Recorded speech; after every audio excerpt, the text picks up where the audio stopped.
windy, so I don't know if you can hear me, but today I'm walking up on this mountain. I'm not on top of it yet. I am halfway there, or a little over halfway, I would say. I wanted to show you how you can spend your summer in a very cost-effective way. And there's so many things you can do. Now, if you have a nature near you that looks more like another country than Norway, then go ahead, pretend you're traveling to that country, eat food from that country. It doesn't have to be Norway. I just happen to live here, and it's just a great excuse for me to do something that is in my neighborhood. And yes, it will be like traveling for you guys. For me, I am basically on my home mountain. It's in my backyard. This is my backyard. That's just the way it is. So I actually packed water and soft, which is basically fruit concentrate mixed with water, so that I have a little bit of sugar. I didn't bring any snacks because I mean this walk is like what, 1 hour up, maybe not even that, and then you just walk down again. I don't need snacks for that. If you want to make a trip out of it and take a sandwich, like a picnic, you can go ahead and do that.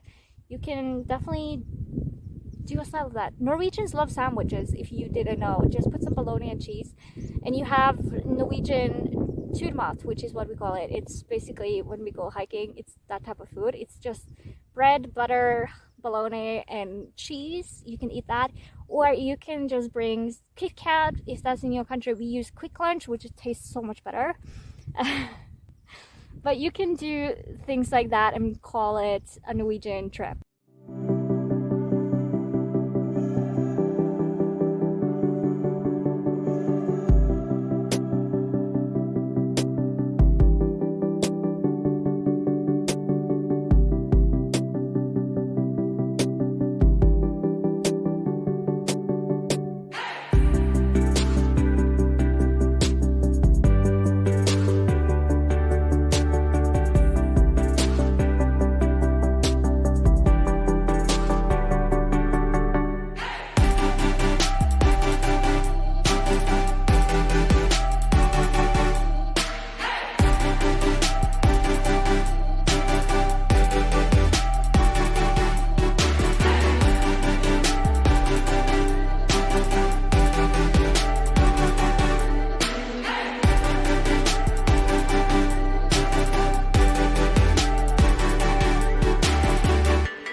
Making Norwegian dinners are very, very simple, so you do not need any cooking experience to create a Norwegian dinner. They are that simple. So the first thing I do is I peel my potatoes, and I do that because I like to do my work before I eat, and I don't like to eat potatoes with the skin on. I will do it if I have to, but I prefer not to. So that is a personal choice. You can leave the skins on, you can take them off like I do. And I am doing 3 potatoes because I have 3 potatoes left.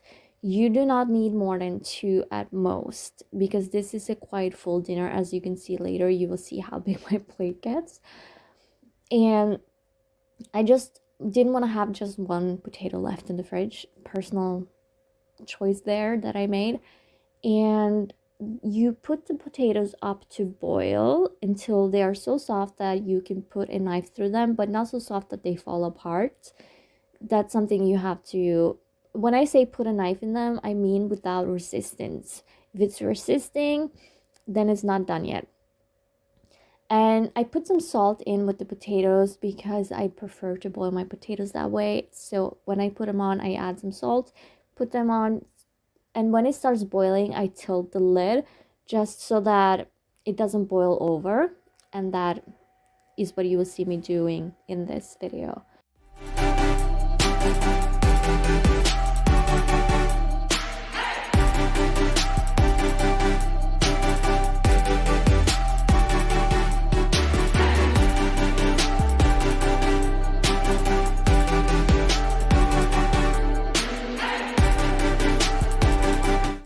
Then I'm chopping up just one onion. You don't need the one onion for boiling with the vegetables like I did. I originally put the onions on my shopping list just so that I can have them with minced meat. That was my original idea, but they didn't have the minced meat that I like in the store. So I had to go and find another option, and I did find some vegan options for me. Usually when we are talking Norwegian dinner for this specific thing, you usually have something that is called kjøttkaker, and that translates to meat cakes, which is very similar to the meatballs, except they're flat and maybe the seasoning is a little bit different. But if you're making meat cakes from scratch, I tell you they're flat, not round, then you just need minced meat, some onion, garlic, some salt and pepper, some egg, and some cornstarch to mix it all together. Then you just fry them in the frying pan.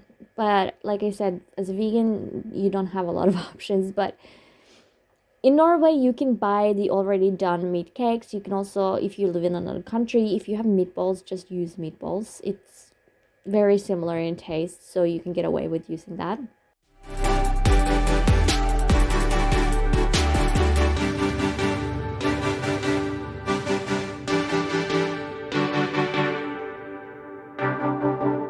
When the potatoes are done, I like to do this if I need the right temperature when I'm eating. When the potatoes are done, I took the water out and put the casserole aside with the potatoes inside so that the potatoes stay warm but they don't boil. And that way when I go to eat, they're the perfect temperature. They're not too hot. And then I just move the vegetables to cook in the background. And I started making my sauce. So to make a brown sauce, which is what is called in Norwegian, brunsaus, you need butter, you need flour or cornstarch. I'm using cornstarch. I've always used cornstarch even before my allergies. I just prefer it that way. But yeah, you melt the butter, you add the cornstarch. How much depends on how much sauce you want and how thick you want it. I made mine quite thick. The best way to get a more natural brown sauce is to do this in a frying pan so that you can actually brown the mixture of the butter and the cornstarch. That way you get a natural brown sauce. I chose to cheat and take molasses to create the brown color. But I add a little bit of water and maybe a little bit more butter just to make sure it's not too thick of a consistency of the roux that I have. And then I add some soy milk, and I chose the soy milk with sweetness in it because I wanted whatever was left over in the carton to be for my chocolate milk. So I prioritize chocolate milk over the flavor of the sauce. Do not use so sweet anything in a sauce like this. Use unsweetened. If you're using, just use regular milk or like a thicker milk would be really good for this. And you see me using the whole carton, but that's because I didn't use the whole carton. I used some of it before for chocolate milk, so I had exactly whatever was left in the carton was what I needed for this sauce. And I add, for seasoning, I think I add bacon seasoning. It's vegan, so I can eat it. It's also gluten-free, so I can eat it. And then I add some salt, pepper, and I think that's it. And then the molasses, which is the little black thing that I have that changes the color. That's just molasses. And I do advise you to take a little bit at a time, as then you can control the color that you want. If you want it lighter, if you want it darker, instead of pouring a lot in at once and then you have it dark and you didn't want it dark.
And then I'm just melting some butter in the frying pan, and that is where I'm gonna be frying my vegan meat options. And for this, you would want quite a bit of butter. Even if you're doing the meat cakes or the meatballs, you want a little bit of butter, so that whatever leftover butter you add into the sauce to give it that rich, meaty flavor.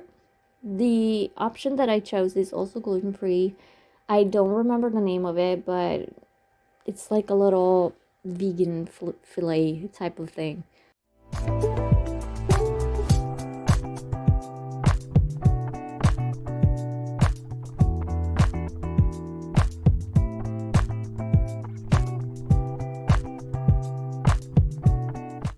Now, however much you need to cook it for, if you're dealing with real meat, you need to cook it all the way through. You do not want raw meat for this. And if you're doing any vegan options, you're not dealing with raw meat, so you can actually eat it raw without a problem.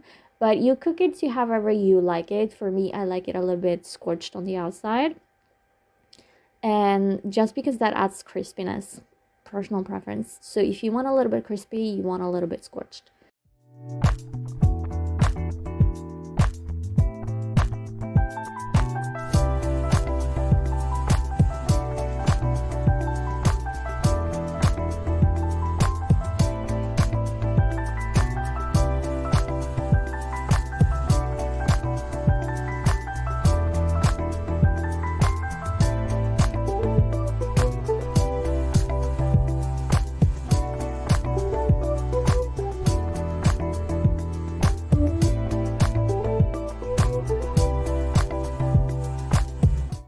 And then I'm putting the meat slices onto my plate.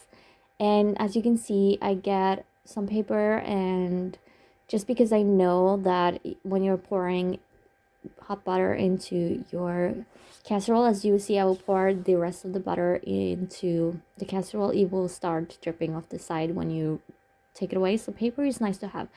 And this, putting the leftover butter into the sauce will definitely add levels of flavors into your sauce. And it will definitely add more flavor if you're actually doing real meat. And then I'm just putting the food on my plate, and as you can see, there's a lot of food here.